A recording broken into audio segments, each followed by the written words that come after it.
Hey YouTube, this is Southern Purple One and welcome to the news. Walter Reed Army Institute of Research believe they have developed a one-shot vaccine that works against all COVID and SARS variants.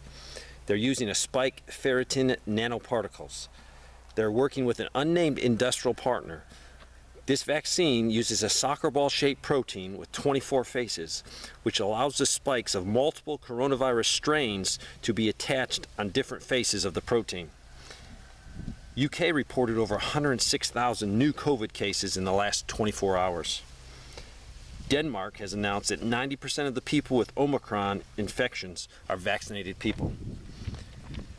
The National Hockey League has confirmed no NHL player will play in the Olympics because of the COVID-19 surge.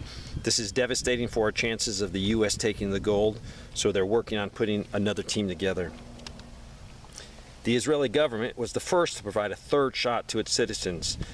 Now they're pushing 4 months after the third shot to get a fourth shot for all those over 60 years old and work in the medical field. They also reduced the time between the second and third shot from 5 months to 3 months. The National Center for Health Statistics said life expectancy in 2020 was 77 years. This is down 1.8 years from 2019. Today, President Biden is holding a meeting with government officials and private sector companies to address how they can fix the supply chain issues. Hopefully, government intervention will help and not hurt.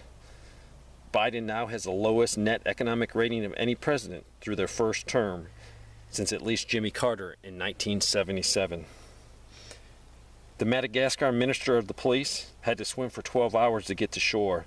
Another police officer also survived the crash into the Indian Ocean. They used the helicopter seats as a flotation device.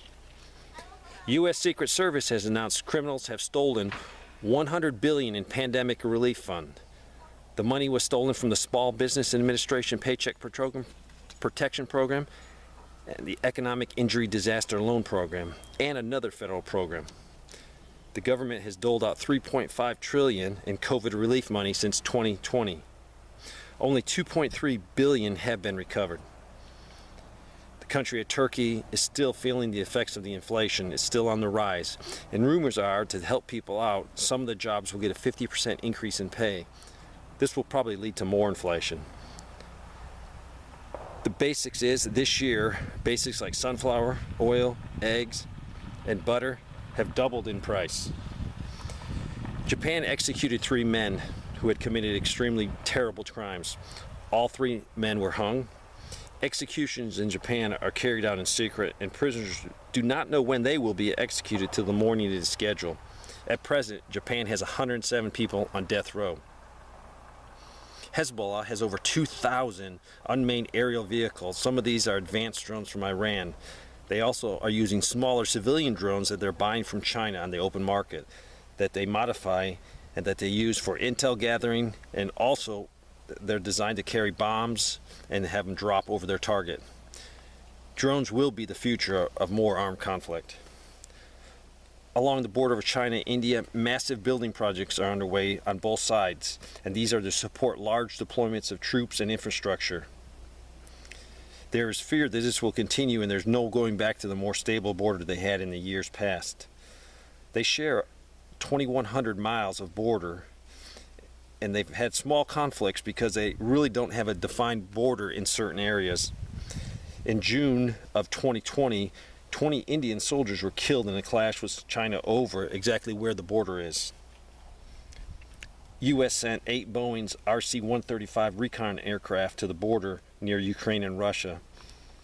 They believe they're trying to find out where the concentration of military vehicles are on the ground. This information will be important to determine where Russian forces can cross the Ukrainian border. This information is vital so Ukraine can position its forces to counter the invasion. The Kremlin has announced that it could rapidly deploy nuclear weapons to Belarus if their security concerns with NATO troops and NATO missiles in Ukraine are not addressed. Those missiles would be short and medium-range missiles that they will send into Belarus. U.S. has supplied Ukraine with over 100 Javelin launchers and around 500 anti-tank missiles. They're hoping these weapon systems will be used responsible and solely for defensive purposes. If Russian troops and tanks cross the border, they will be needed to stop the large amount of tanks that Russia has positioned close to the border. Since 2014, the U.S. has provided $2.5 billion in support of the Ukraine military. Thanks for watching the news.